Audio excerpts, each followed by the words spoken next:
اعوذ باللہ من الشیطان الرجیم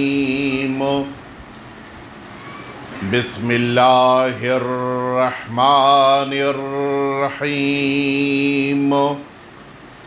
الحمد للہ رب العالمین والعاقبۃ للمتقین ثم الصلاة والسلام والتحية والإكرام على سيد الأنبياء والمرسلين سيدنا ومولانا أبي القاسم محمد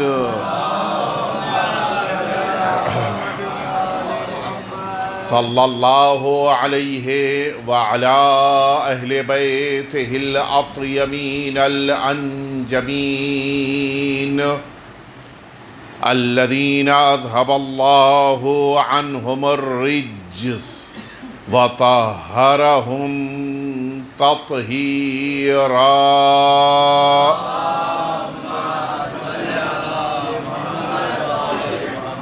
لا سیما الامام المبین بقیت اللہ فی الارضین ارواحنا و ارواح العالمین لتراب مقدمہ الفداء واللعنۃ الدائمۃ الباقیہ على اعدائہم اجمعین اما بعد فقد قال رسول اللہ صلی اللہ علیہ وآلہ مرحبا بکا یا زین السماوات والارض۔ ایک دفعہ مل جل کے آپ سبھی ہزار صلوات بھیج دیجئے۔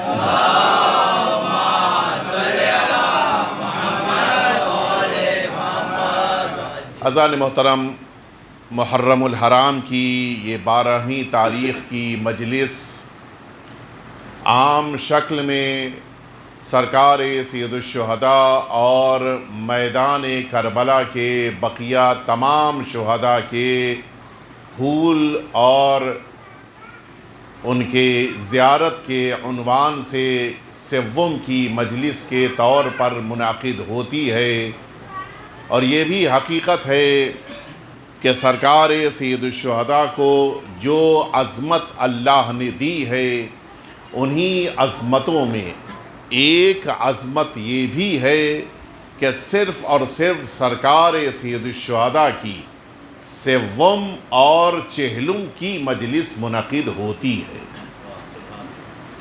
بقیہ اللہ رب العزت نے اس کائنات میں یقیناً تمام معصومین درجہ شہادت پر فائز ہوئے، تمام معصومین کو اللہ نے عظیم الشان رتبہ، مرتبہ اور منزلت عطا فرمائی، لیکن اس کے باوجود کچھ خصوصیتیں اللہ نے سرکار سید الشہداء کے لیے قرار دی ہیں کہ جو خصوصیتیں بقیہ جگہوں پر اللہ نے نہیں رکھی ہیں۔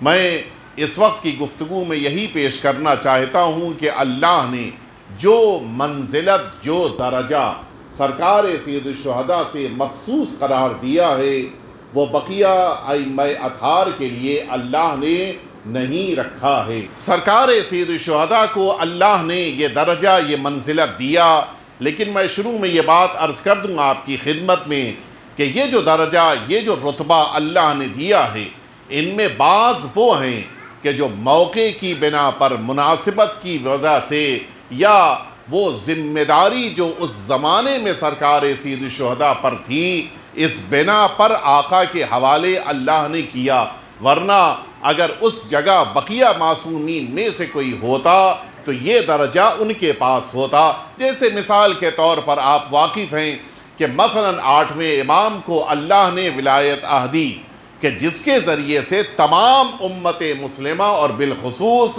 ان عاشقان اہل بیت اطہار کو بہت سے مسائل اور بہت سی مصیبتوں سے نجات دیا۔ یہ ولایت عہدی 8ویں امام کے دور میں مولا کے لیے قرار دی گئی، اس کے یہ معنی نہیں ہے کہ اگر بقیہ کسی کے پاس یہ درجہ نہیں ہے تو پھر کوئی کمی، کوئی عیب معاذ اللہ پیدا ہو جائے، ایسا نہیں ہے۔ سرکار امیر المؤمنین کو اللہ رب العزت نے ظاہری طور پر حکومت دی، اس کے یہ معنی نہیں ہے کہ بقیہ معصومین کو اگر حکومت نہیں دیا ظاہری طور پر تو کوئی کمی پیدا ہو گئی، نہیں، یہ وقت کا تقاضا ہوتا ہے، اور اس تقاضے کی بنا پر بہت ساری چیزیں اس امام کے حوالے کی جاتی ہیں کہ جو بقیہ کے ذمے میں نہیں آتی ہیں۔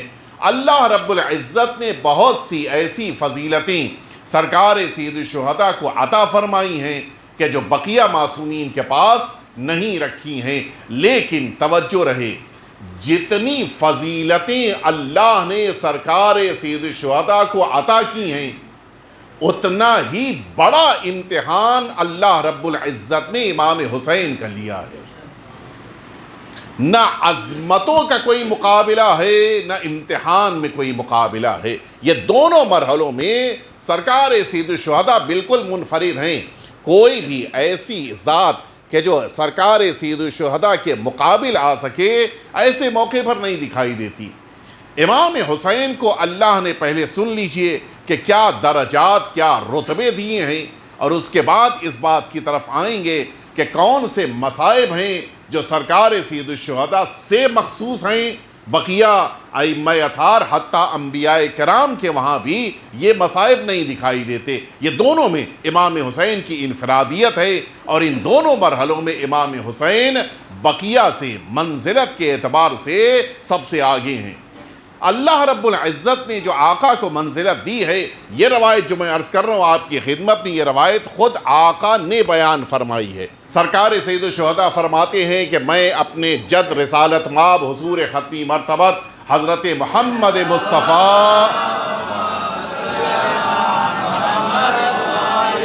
آقا کی خدمت میں حاضر ہوا، اور یہ وہ موقع تھا کہ جس موقع کے اوپر ابی بن کعب جو پیغمبر اسلام کے صحابی ہیں، بڑے معتبر ہیں، جناب ابی بن کعب وہاں پر موجود تھے۔ سرکار سید الشہداء فرماتے ہیں کہ جیسے ہی میرے نانا نے مجھے دیکھا، مجھے خطاب کرتے ہوئے فرمائے کہ مرحباً بکا یا زین السماوات والارض، اے آسمانوں کی زینت اور اے زمین کی زینت، تمہارے لیے مرحبا۔ مرحبا ایک استقبال کا جملہ ہوتا ہے تقریباً اس معنی میں کہ تم پر اللہ کی سلامتی ہو۔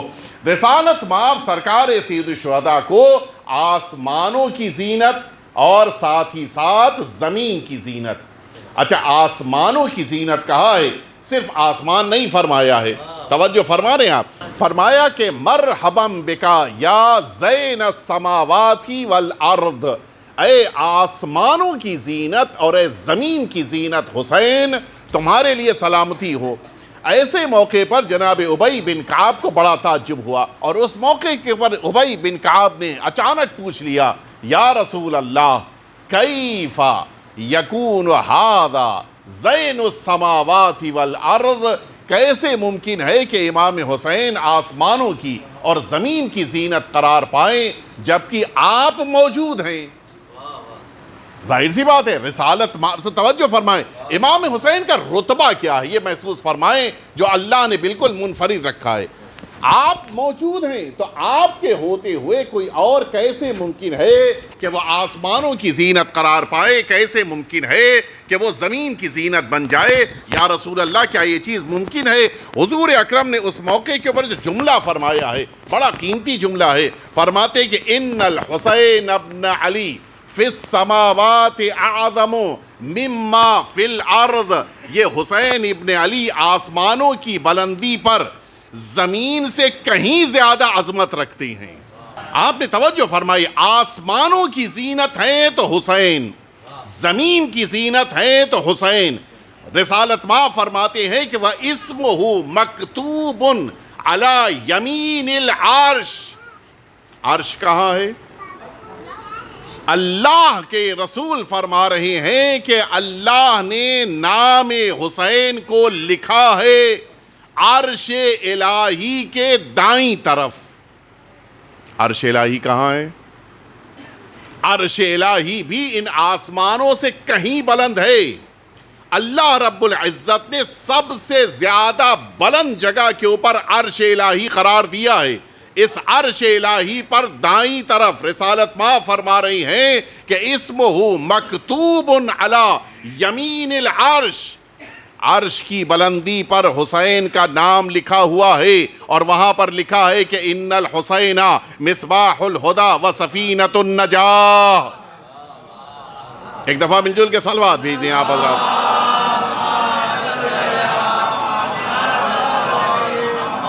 عرش الہی کے دائیں طرف لکھا ہوا ہے کہ حسین کشتی نجات ہیں اور حسین چراغ ہدایت ہیں. آپ نے غور فرمایا؟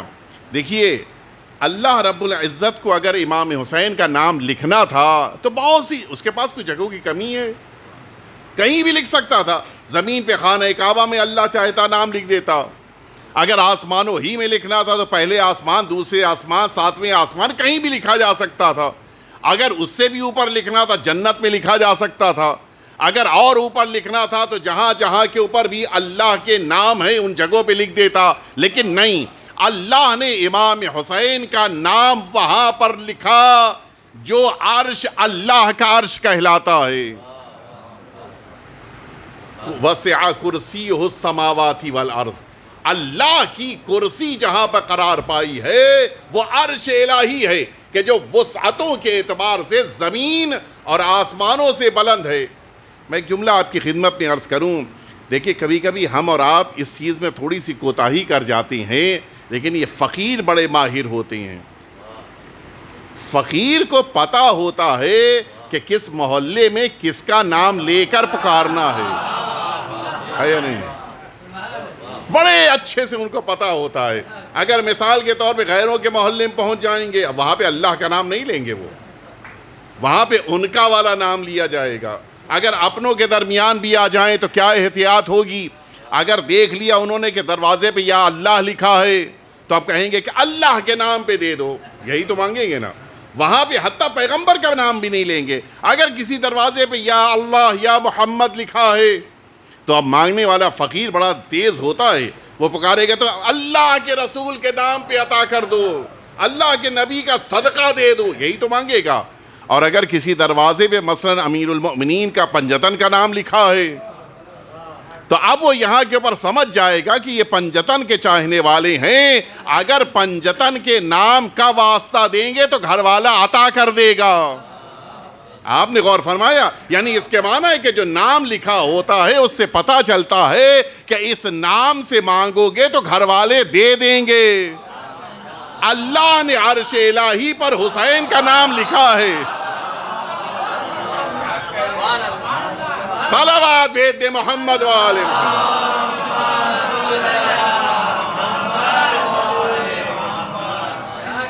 اللہ رب العزت نے امام حسین کا نام عرش الہی پہ لکھا ہے. اب وہاں اگر کھڑے ہو کہ مانگنا ہے تو کس سے مانگیں، کس کا واسطہ دیں گے؟ آؤ حسین کی بارگاہ میں آؤ، اللہ عطا کر دے گا. یہ ہے عظمت امام حسین، یہ منفرد امام حسین کی فضیلت ہے. اللہ رب العزت نے اس یمین العرش پر، اس عرش الہی کے دائیں طرف امام حسین کا نام لکھا ہے. یہ بہت بڑی بات ہے، یہ بہت بڑی فضیلت ہے جو اللہ نے امام حسین کو عطا کیا ہے. امام حسین کے لیے اللہ رب العزت نے یہ انتظام اور اہتمام فرمایا کہ جس موقع پہ اللہ رب العزت اس کائنات میں سرکار سید الشہداء کو بھیج رہا تھا. دیکھیے اہل بیت اطہار کے درمیان کوئی مقابلہ نہیں ہے، لیکن روایت امام حسین سلام اللہ علیہ کے لیے ملتی ہے کہ جب امام حسین دنیا میں آئے ہیں تو یہ ملائکہ جوق در جوق امام حسین کی مبارکباد دینے کے لیے آئے ہیں. یعنی معصوم ملائکہ امام حسین کی مبارکباد کے لیے زمین پہ آ رہی ہیں.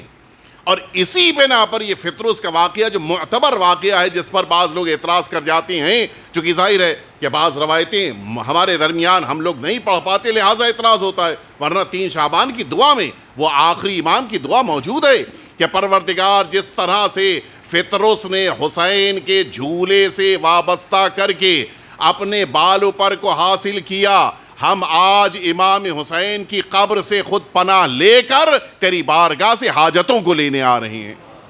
یہ رب دعاؤں میں موجود ہے۔ تو اس موقع پر فطرس کو بھی اگر اللہ معاف کر رہا ہے امام حسین کے دنیا میں آنے کی برکت سے، یہ عجیب مرحلہ ہے۔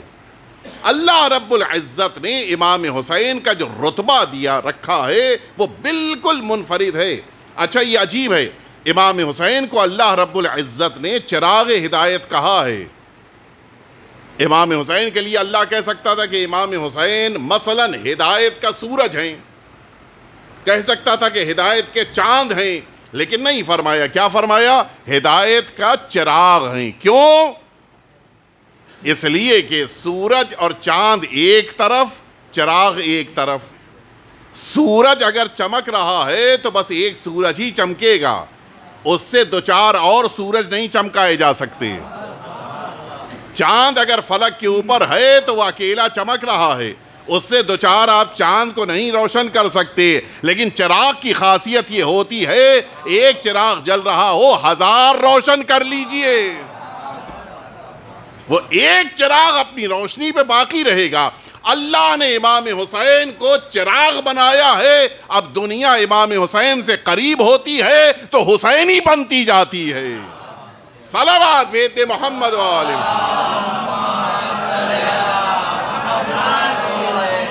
اللہ رب العزت نے امام حسین کو جو انفرادیتیں دی ہیں، ہمارے اور آپ کے چھٹے امام امام جعفر صادق علیہ الصلوۃ والسلام،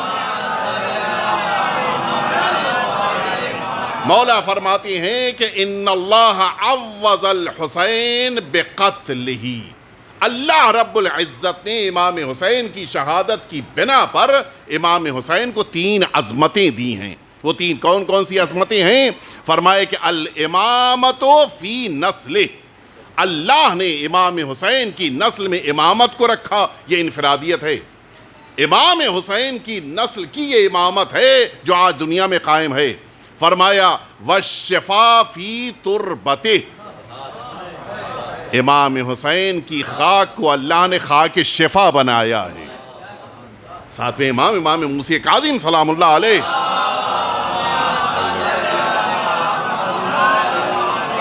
مولا کی روایت موجود ہے کہ ساری دنیا کی مٹی کا کھانا حرام ہے، ساری دنیا کی مٹی، کسی بھی مٹی کو کھایا نہیں جا سکتا، حلال نہیں ہے۔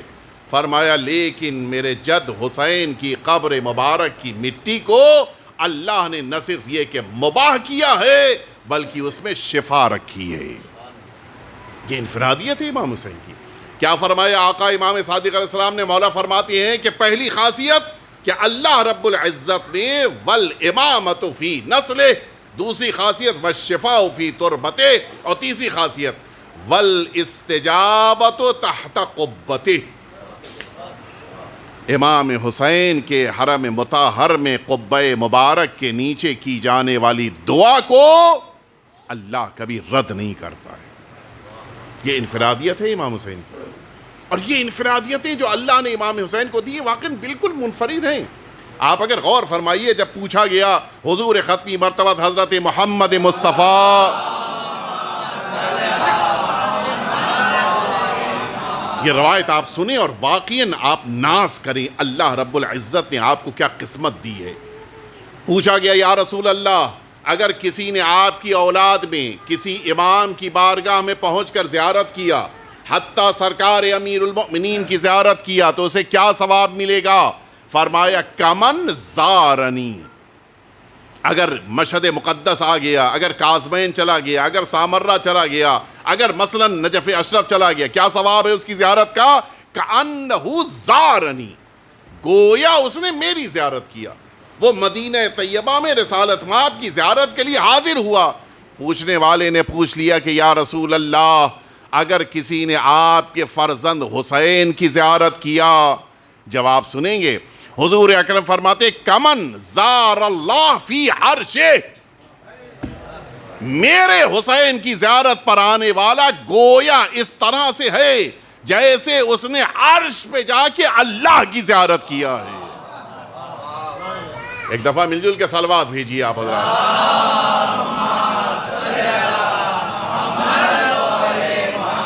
آپ جانتے ہیں کہ جو بیت اللہ ابھی حج کا زمانہ گزرا ہے، بہت سے برادران مؤمنین اور بہت سے مسلمان اللہ کے گھر کی زیارت کرنے کے لیے گئے، یہ زیارت اللہ کہلاتا ہے. اللہ کے گھر کی زیارت یعنی اللہ کی زیارت. لیکن کہاں پر ہو رہی ہے؟ کاش توجہ فرما لیں آپ. کہاں پہ زیارت ہو رہی ہے؟ یہ زمین پہ زیارت ہو رہی ہے. خانہ پروردگار کی زیارت زمین پہ ہوتی ہے. حسین کی زیارت عرش پہ زیارت پروردگار ہے. یہ انفرادیت اللہ نے امام حسین کے لیے رکھی ہے. کمن زار اللہ فی عرشہ، کون ہے جو ان زمین کی وادیوں سے انسانوں کو نکال کر اتنا بلند کر دے کہ زمین سے نکل کر انسان عرش الہی تک چلا جائے؟ کون جا سکتا ہے؟ یہ صرف امام حسین کی بارگاہ کی عظمت ہے. اور اسی لیے میں وہ روایت بھی عرض کرتا چلوں، وقت میرا پورا ہو رہا ہے. وقت اس اعتبار سے کہ میں نے جو تقسیم کیا ہے 3 مرحلے، اس میں سے دوسرے مرحلے کی طرف آنا ضروری ہے، لیکن میں جلدی سے عرض کر دوں آپ کی خدمت میں.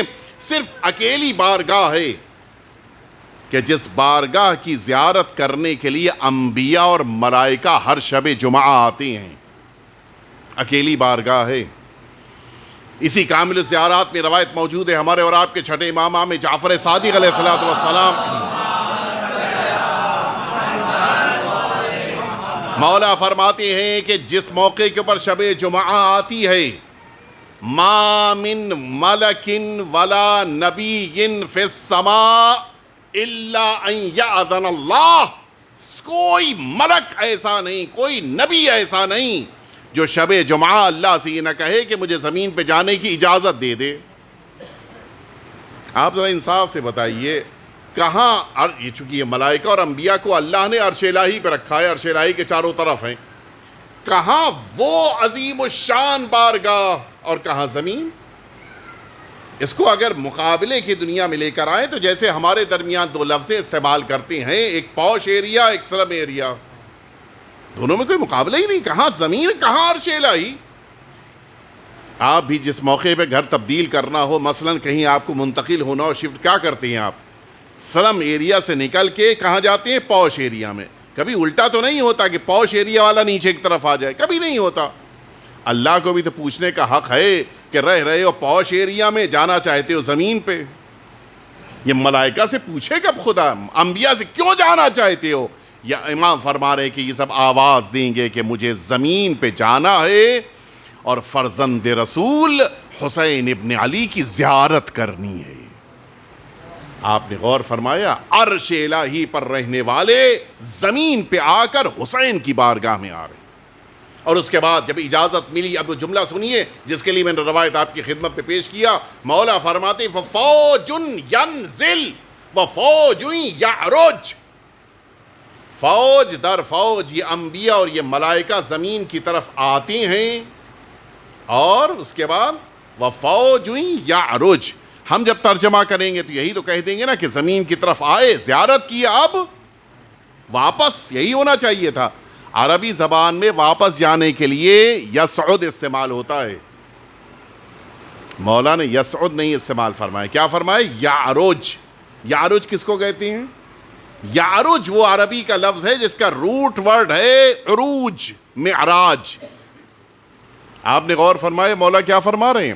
مولا یہ نہیں فرما رہے ہیں کہ یہ فوج در فوج زمین پہ آ کے واپس جا رہے ہیں، بلکہ مولا فرما رہے ہیں کہ یہ انبیاء اور ملائکہ ہیں جو حسین کی بارگاہ میں آ رہے ہیں اور اس بارگاہ میں آ کے معراج پا رہے ہیں. غور فرمایا آپ نے؟ یہ ہے امام حسین کی بارگاہ. جب اللہ نے اپنے پیغمبر کو معراج دیا تو زمین کی وادیوں سے نکل کے اللہ کے نبی کہاں گئے؟ عرش الہی پر. اور عرش الہی والوں کو جس موقع کے اوپر امام حسین کی زیارت ملی تو انہیں یہ زیارت حسین نے معراج عطا کر دیا. یعنی اس کے معنی ہے زمین والوں کی معراج یہ ہے کہ عرش الہی پر جائیں، عرش الہی کے چاروں طرف رہنے والوں کی معراج یہ ہے کہ وہ حسین کی بارگاہ میں آ جائیں. یہ ہے عظمت امام حسین. اور اسی لیے اگر آپ غور فرمائیں، اب میں دوسرے مرحلے کی طرف آپ کو لے کے آ گیا. اسی لیے اگر آپ غور فرمائیں، معصومین نے جتنا امام حسین کا سوگ منایا ہے کسی معصوم کا نہیں منایا. کسی معصوم کا اتنا سوگ نہیں ہے. اچھا ٹھیک ہے، مشہد مقدس میں جس موقع پہ دیعبل آئے ہیں، ٹھیک ہے عاشور کا دن ہے، لہٰذا امام نے فرمایا کہ آج دن میرے جد امام حسین کا مرثیہ پڑھو، لیکن سال کے بقیہ دنوں میں 7ویں امام کی شہادت کا دن بھی تو آیا ہوگا، 6ٹھے امام کی شہادت کا دن بھی تو آیا ہوگا، خود سرکار امیر المؤمنین کی شہادت کا دن بھی تو آیا ہوگا، ذکر نہیں ہے۔ بقیہ معصومین کے وہاں آپ دیکھ لیجئے، 7ویں امام کے لیے ملتا ہے کہ ادھر محرم کی تاریخ سامنے آئی، چاند دکھائی دیا، آپ کی مسکراہٹ بھی ختم ہو جاتی تھی۔ بقیہ معصومین بھی شہادت کے درجے پر فائز ہوئے ہیں، لیکن نہیں، ذکر حسین سب سے زیادہ ہوا ہے۔ ہر معصوم کی شہادت کے دن سوگ منایا جاتا ہے۔ امام حسین کا سوگ شہادت سے 9 دن پہلے شروع ہو جاتا ہے، اور شہادت کے بعد بھی 10-20 دن نہیں، 40 دن بلکہ 50 دن 58 دن تک امام حسین کا سوگ ہوتا ہے۔ کسی معصوم کا سوگ اتنا نہیں ہے۔ میں نے جیسا شروع میں عرض کیا تھا، مجلس سوم ہے، مجلس چہلم ہے، صرف اور صرف سرکار سید الشہداء کی ہے، کسی معصوم کے لیے نہیں ملتا۔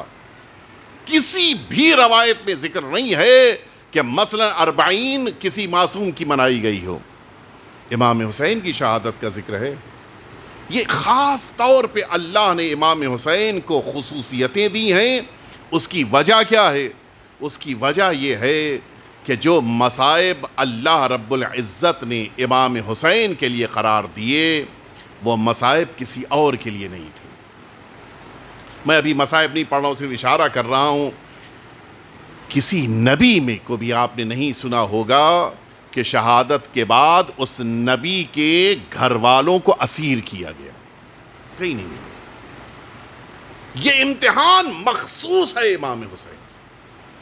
کسی نبی کی آغوش میں، حتیٰ کسی معصوم کی آغوش میں 6 مہینے کا بچہ شہید ہو جائے، مخصوص ہے امام حسین سے۔ آپ غور فرمائیں، اگر امام حسین کی شہادت ہی کو صرف دیکھا جائے، اللہ نے جو امتحان امام حسین کا لیا ہے وہ واقعی طور پہ منفرد ہے۔ 3 دن کی پیاس کا غلبہ کوئی امام حسین کے دل سے پوچھے؟ شدید پیاس ہے۔ حتیٰ روایتوں کی لفظیں یہ ہیں کہ امام حسین جب خطبے کے لیے تشریف لائے ہیں، آپ کی نگاہوں کے سامنے دھواں تھا، شدت پیاس کی بنا، شدت عطش کی بنا۔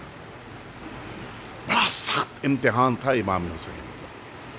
اعزہ کو اپنی نگاہوں کے سامنے شہید ہوتے ہوئے دیکھنا، اپنے جگر کے ٹکڑوں کے جنازوں کو اٹھانا، اور پھر جس انداز میں میدان کربلا میں آقا شہید ہوئے ہیں، شہادت کے بعد آپ کے جسم پہ گھوڑوں کا دوڑایا جانا، یہ واقعاً امام حسین کا امتحان ہے۔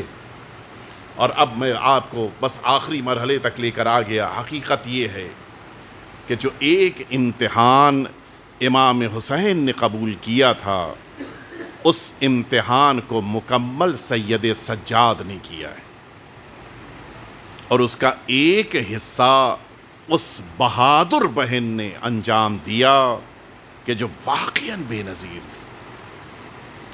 میں عرض کروں، حقیقت یہ ہے کہ کوئی شہزادی کے مصائب کو سمجھ نہیں، یہ امام حسین کے مصائب کا ٹکڑا ہے۔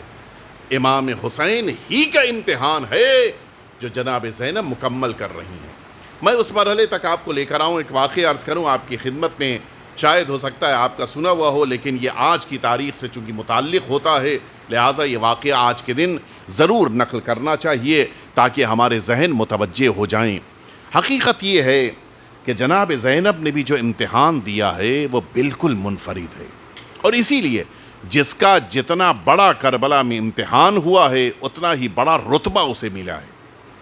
ام المصائب بننا کوئی آسان مرحلہ نہیں ہے۔ آپ نے شاید نام سنا ہو، ایک عظیم الشان ہمارے مجتہد گزرے ہیں، سید رضا الہندی آیت اللہ العظمیٰ، بہت بڑے مجتہد تھے اپنے زمانے کے، اسی شہر لکھنؤ سے اس خانوادے کا تعلق تھا، یہ موسوی خاندان تھا، منتقل ہو گئے تھے یہ سب نجف اشرف اپنے والد کے ساتھ، اور یہ پیدا ہی نجف اشرف میں ہوئے تھے، اور پھر انہوں نے بھی درجہ اجتہاد حاصل کیا تھا۔ بہت عظیم الشان گھرانہ، اور اسی گھرانے کی وہ ایک فرد جو تقریباً آپ حضرات جو زمانے میں رہے 92 تک اسی بمبئی شہر میں، جنہوں نے بڑی خدمتیں انجام دی ہیں، ہمارے آغا موسوی صاحب اسی گھرانے کے تھے۔ بڑا عظیم گھرانہ ہے، اور یہ گھرانہ آج بھی عراقیوں کے درمیان بڑی محترمانہ نگاہوں سے دیکھا جاتا ہے۔ اور اس کی ایک دلیل میں پیش کروں، سید رضا الہندی کا عالم یہ ہے کہ ان کا قصیدہ آج بھی، آپ کسی عراقی کے گھر چلے جائیے تو یہ قصیدہ آپ کو اس کے گھر میں ٹنگا ہوا ضرور دکھائی دے گا۔ یہ عالم ہے، اتنی محبوبیت ہے آج بھی سید رضا الہندی کی، جبکہ تقریباً کچھ 125 سال سے زیادہ گزر چکے ہیں سید رضا الہندی کو، لیکن بڑے محبوب آج بھی سمجھے آتے ہیں۔ وہ ان کا قصیدہ بڑا مشہور ہے کہ صوّتُ صحیفۃ اعمالی ووکلت الامر الی حیدر، بڑا تفصیلی ہے کہ میں نے اپنی مجتہد ہو کر یہ جملہ کہہ رہے ہیں کہ میں نے اپنی زندگی میں نیکیاں نہیں کی، گناہ ہیں، لیکن میں مطمئن ہوں اس لیے کہ میں نے اپنے نام اعمال کو امیر المؤمنین علی کے حوالے کر دیا ہے۔ ان سے بڑا بخشش کا کوئی سہارا نہیں۔ بڑا عظیم الشان وہ قصیدہ ہے، ہر عراقی اپنے گھر میں رکھتا ہے اس قصیدے کو، بڑی عظمت ہے۔ سید رضا الہندی کے بارے میں ملتا ہے وہ، اچھا آپ جانتے ہیں کہ یہ نجف سے کربلا پیدل جانے کا طریقہ کار بڑا قدیمی ہے، بڑے اس کے ثواب، بڑی فضیلتیں وارد ہوئی ہیں، اور علماء ہر زمانے میں، حتیٰ صدام کے زمانے میں بھی یہ طریقہ کار جاری تھا، البتہ چھپ کے جاتے تھے بہت کم لوگ، لیکن جاتے تھے، اور بعد میں تو خیر الحمدللہ آج ایک عظیم الشان طریقہ کار کے ساتھ اور بڑی عزت، بڑے احترام کے ساتھ ہم سبھی اس عمل کو، مشی کو انجام دیتے ہیں۔ اس زمانے میں یہ خان اول، خان الثانی، خان الثالث بنا ہوا تھا، میں نے دیکھا ہے وہ خان اول، خان ثانی میں نے دیکھا ہے، البتہ یہ ذرا سا جو آج کا رستہ ہے اس سے الگ ہٹ کے ہے، یہ نہر فرات کے بغل سے جاتا ہے یہ رستہ، اور یہ خان اول جو بنایا گیا تھا، خان الثانی، خان الثالث، یہ وہ جگہ ہوتی تھی کہ جہاں پہ لوگ رکتے تھے، وضو کرتے تھے، نماز پڑھتے تھے، کھانا وغیرہ کھاتے تھے، پھر آگے بڑھ جاتے تھے۔ یہ کئی منزلیں بنائی گئی تھیں۔ سید رضا الہندی اپنے دوستوں کے ساتھ نجف اشرف سے پیدل نکلے تھے زیارت کے لیے، جا رہے ہیں کربلا معلیٰ، راستے میں ظاہر ہے کہ اب اس زمانے میں اس طرح سے موقف تو نہیں ہوتے تھے، اس زمانے میں یہی خان اول، خان ثانی تھا کہ جس میں ٹھہر کر باقاعدہ پھر وہاں کے اوپر کچھ دیر آرام بھی کر لیتے تھے، نماز پڑھ لی، وضو کر لیا، پھر کچھ اپنے بقیہ کچھ رہا ساتھ میں کھا پی لیا، آگے بڑھ جاتے تھے۔ جس موقع پر یہ سب خان اول پہنچے، یہ پہلی منزل تھی، یہ اندر جانے ہی والے تھے کہ انہوں نے دیکھا کہ خواتین کے گوشے سے ایک خاتون باہر نکلیں، اور نکلنے کے بعد وہ چونکہ ظاہر ہے کہ اس راستے کے اوپر پیدل چلنے والے بھی جاتے تھے، اور مثلا کوئی خاتون ہے، کوئی بیمار ہے یا کوئی بوڑھا ہے تو وہ گھوڑے وغیرہ پہ یا اونٹ پر بھی بیٹھ کے چلتا تھا۔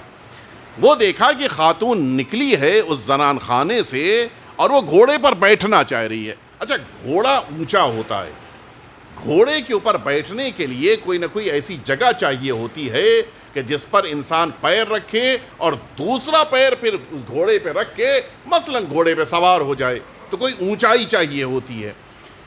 انہوں نے دیکھا، ان سب نے، رضا الہندی اور بقیہ ساتھیوں نے دیکھا کہ وہ خاتون گھوڑے پر بیٹھنا چاہ رہی ہے اور آس پاس کوئی پتھر نہیں ہے، کوئی اونچی جگہ نہیں ہے، وہ بیٹھ نہیں پا رہی ہے، کوشش کرتی ہے بیٹھ نہیں پا رہی ہے۔ یہ سب دیکھ رہے ہیں، اچھا کچھ کر بھی نہیں سکتے، خاتون ہے، اس کی مدد بھی کریں تو کیسے مدد کریں؟ مرد ہوتا تو ہاتھ پکڑ کے بٹھا دیتے اس کو، لیکن خاتون کی مدد کیسے کریں؟ ایک مشکل مسئلہ ہے۔ ان سارے ساتھیوں نے کہا کہ رضا تم جاؤ مدد کرو۔ اچھا یہ سب ابھی طالب علمی کا دور ہے، ابھی عالم یا آیت اللہ یا مرجع مجتہد نہیں بنے ہیں۔ سید رضا الہندی سے ساتھیوں نے کہا کہ تم جاؤ مدد کرو۔ انہوں نے کہا بھئی میں ہی کیوں جاؤں، تم لوگ کو جاؤ مدد کرنے، سب چلو۔ کہا نہیں، وہ خاتون ہری شال گردن میں ڈالے ہے، اس کے معنی کہ سیدانی ہے، تم بھی سید ہو، وہ سیدانی ہے، تمہارا زیادہ حق ہے کہ تم اس کی مدد کرو۔ سید رضا الہندی نے کہا کہ ٹھیک ہے، سید وہ ہے، میں بھی سید ہوں، لیکن ہم لوگ محرم نہیں ہیں، یعنی یہ نہیں ہو سکتا کہ ہم اس کا ہاتھ پکڑ کے اسے بٹھا سکیں، بلکہ ہمیں بھی تمہارے ہی جیسا، ہم بھی اس کے لیے نامحرم ہیں، لیکن بہرحال میں جاتا ہوں، کوئی راستہ نکالوں گا۔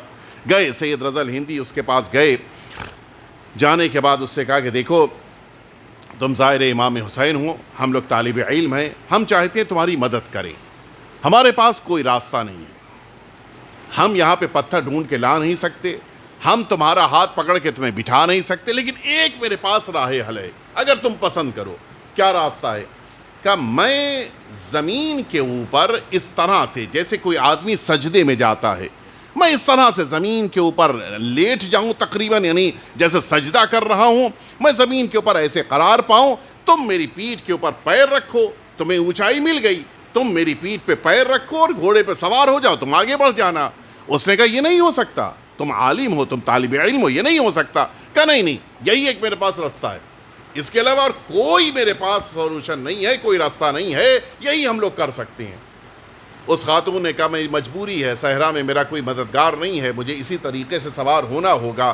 یہ کہہ کے رضا الہندی سجدے کی حالت میں گئے، اس خاتون نے ان کی پیٹھ کے اوپر پیر رکھا، وہ گھوڑے پہ سوار ہوئی اور وہ آگے بڑھ گئی۔ یہ سارے دوست دور کھڑے دیکھ رہے تھے، کہا واقعاً رضا الہندی نے بہت اچھا راستہ نکالا، اس سے بہتر کوئی راستہ ہو ہی نہیں سکتا تھا۔ اس لیے کہ جب پیر پڑا تو اب کوئی بدن کے ٹچ ہونے کا مسئلہ بھی نہیں کہ نامحرم کا بدن ٹچ ہو گیا، کوئی مسئلہ ہی نہیں ہوا۔ لیکن رضا الہندی کا عالم یہ ہے کہ سجدے میں گئے رہ گئے۔ یہ سارے دوست پریشان کہ یہ کیا ہوا۔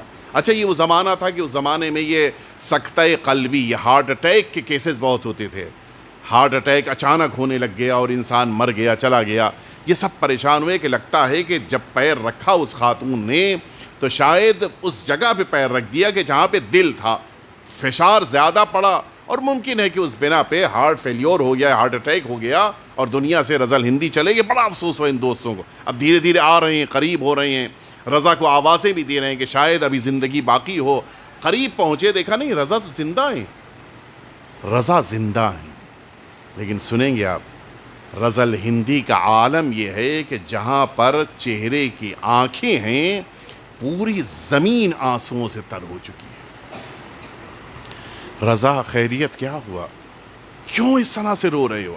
اب رضا الہندی اٹھ کے بیٹھے، کہا میں بس یہ سوچ کے رو رہا ہوں کہ اس صحرا میں ایک سیدانی کی مدد کرنے کے لیے تم سب نے مجھ سے کہا تھا کہ جاؤ اس کو گھوڑے پہ بٹھا دو، لیکن میں یہ سوچ کے رو رہا ہوں کہ گھوڑے سے زیادہ بلندی تو اونٹ کی ہوتی ہے۔ آخر اس میدان کربلا میں امت السادات، یہ سادات کی پھوپھی کا کیا عالم ہوا ہوگا کہ جس موقع کے اوپر میدان کربلا میں 11 محرم کو اونٹوں پہ بیٹھنا تھا، ان سیدانیوں کے سامنے یہ اونٹ لائے گئے اور اب یہ آواز دی جا رہی ہے کہ تم سب کو ان اونٹوں پہ بیٹھنا ہے۔ میں یہ سوچ کے رو رہا ہوں کہ اس کربلا کے میدان میں کوئی نہ تھا جو زینب کی مدد کرتا، نہ عباس موجود تھے، نہ علی اکبر موجود تھے، کوئی ایسا نہ تھا جو اس میدان کربلا میں زینب کی مدد کرتا۔ لیکن ہاں عزاداروں، عجیب مرحلہ ہے، واقعہ تو مکمل ہو گیا لیکن یہ احساس پیدا ہوتا ہے کہ حقیقتاً ایک خاتون کے لیے اس اونٹ پر بیٹھنا کتنا سخت ہوگا۔ یہی وجہ ہے جب 11 محرم کو یہ قافلوں کے سامنے، یہ اسیروں کے سامنے یہ اونٹ لائے گئے۔ عزاداروں عجیب مرحلہ ہے، نہ ان کے اوپر محمل ہے، نہ ان کے اوپر اماریاں ہیں۔ اماریوں کے کئی کام ہوتے ہیں، ایک کام یہ ہوتا ہے کہ پکڑ کے بیٹھا جائے، دوسرا کام یہ ہوتا ہے کہ تیز ہواؤں سے روکا جا سکے، تیسرا کام یہ ہوتا ہے کہ جب اونٹ پر بیٹھے ہوں تو انہی اماریوں کے ذریعے سے اپنے وزن کو بھی سنبھالا جاتا ہے، بیلنس کیا جاتا ہے۔ عزاداروں عجیب لمحہ ہے، نہ اماری ہے نہ محمل ہے، اور پھر کہا جا رہا ہے کہ ان اونٹوں پہ بیٹھنا ہے۔ ساری بیویاں پریشان کھڑی ہیں۔ اچانک زینب کی آواز بلند ہوتی ہے، اے بیویوں گھبرانا نہیں، یہ زہرا کی لاڈلی زینب موجود ہے، تم سبھی کو ان اونٹوں پہ سوار کرے گی۔ اے ام فروا تمہیں زینب سوار کرے گی، اے ام کلثوم تمہیں زینب سوار کرے گی، اے رباب تمہیں زینب اونٹ پہ بٹھائے گی، اے ام لیلا تمہیں زینب اونٹ پہ بٹھائے گی۔ ساری بیویوں کو زینب نے اونٹ پہ بٹھا دیا۔ ایک اونٹ ہے کہ جس اونٹ کے اوپر سید سجاد کو بھی بٹھا دیا گیا، لیکن ہاں عزاداروں اب زینب میدان کربلا میں اکیلی کھڑی ہوئی، کبھی دائیں دیکھ رہی ہے کبھی بائیں دیکھ رہی ہے، کون میری مدد کرنے کے لیے آئے گا؟ یہ زینب کیسے اونٹ پہ بیٹھے گی؟ عزاداروں آوازیں زینب دے رہی ہیں، اے میرے غیرت دار بھائی عباس، اے میرے علی اکبر، کیا زینب کو بٹھانے کے لیے نہیں آؤ گے؟ عزاداروں میدان کربلا میں زینب کی آواز گونجتی رہی، لیکن میں نہیں جانتا جانتا یہ شہزادی کیسے اونٹ پہ بیٹھی ہوں گی، لیکن اگلا جملہ بھی سنو گے عزاداروں، زینب اونٹ کی بلندی پہ بیٹھی ہیں اور ہاتھ بھی پسے گردن باندھ دیے گئے ہیں۔ اب جو یہ قافلہ آگے بڑھنا شروع ہوا، آپ نے دیکھا ہوگا جب بلندی کے اوپر کسی بچے کو بٹھا دیا جائے اور وہ جگہ ہلنے لگے، بچے کا دل ڈولنے لگتا ہے۔ ننھی سکینہ نے آواز دیا، اے بھوبی اماں، یہ اونٹ کے چلنے سے مجھے ایسا لگتا ہے کہ میں زمین پہ گر جاؤں گی، اے بھوبی اماں مجھے میری ماں کے ساتھ بٹھا دیا جائے۔ یہ لمحہ تھا، زینب نے آواز دیا، اے شمر، یہ سکینہ چھوٹی بچی ہے، اسے اس کی ماں کے ساتھ بٹھا دیا جائے۔ سنو گے عزاداروں کیا جواب ملا؟ صحرا میں ایک آواز شمر کی گونجتی ہے، قافلہ روکا جائے۔ قافلہ روکا گیا۔ عزاداروں ایک امید ہے جو پیدا ہو گئی کہ شاید ننھی سکینہ کو ماں کے ساتھ بٹھایا جائے گا۔ سکینہ کے اونٹ کو بٹھایا گیا، اونٹ بیٹھ گیا۔ اب اور امید پیدا ہو گئی کہ شاید سکینہ کو بٹھایا جائے گا ماں کے ساتھ، لیکن سن سکو گے عزاداروں، اچانک شمر آواز دیتا ہے، رسیوں کو لایا جائے۔ میدان کربلا میں رسیاں لائی گئیں، سکینہ اسی اونٹ کے اوپر لٹایا گیا، اور اب جو رسیوں سے ننھی بچی کو باندھا گیا، یہ ننھی سی بچی اونٹ پہ بندھی ہوئی ہے، اور اب جب اونٹ نے چلنا شروع کیا، سکینہ کی آواز اٹھ رہی تھی، اے بھوبی اماں، یہ سکینہ زندہ نہ بچے گی۔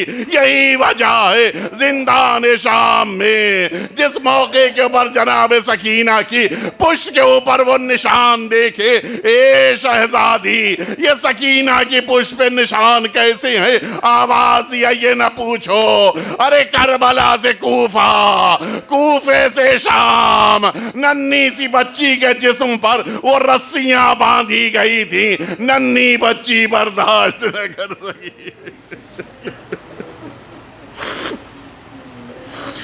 الا لعنت اللہ علی القوم الظالمین وسیعلم الذین ظلموا ای منقلب ینقلبون۔ الہی بحق الزہرا و ابیہا و بعلہا و بنیہا والسر المستودع فیہا ان تصلی علی محمد و آل محمد۔ پروردگار ہم سبھی کے آقا اور مولا امام عصر کے ظہور میں تعجیل فرما۔ پروردگار شہداء کربلا کا سوم ہے، ہم سب کی طرف سے ہمارے آقا اور مولا کی بارگاہ میں تعزیت و تسلیت پیش فرما۔